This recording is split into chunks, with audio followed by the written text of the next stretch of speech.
పవన్ కళ్యాణ్ దయచేసి పిఠాపురం పరువు తీయకు. పవన్ కళ్యాణ్ పిఠాపురం పరువు తీసేలా మాట్లాడుతున్నారని వైసీపీ అభ్యర్థి వంగ గీత అన్నారు. దయచేసి పిఠాపురాన్ని అప్రతిష్ట పాలు చేసేలా మాట్లాడకూడదని ఆమె విజ్ఞప్తి చేశారు.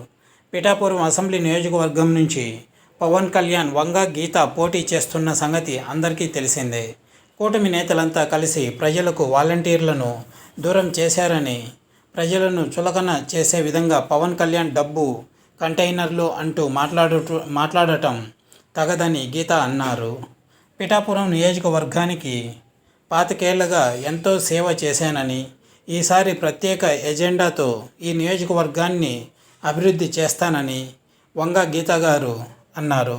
ఇది వ్యూవర్స్, పిఠాపురంలో వైసీపీ పార్టీ తరఫున పవన్ కళ్యాణ్ మీద వంగ గీత గారిని నియమించారు.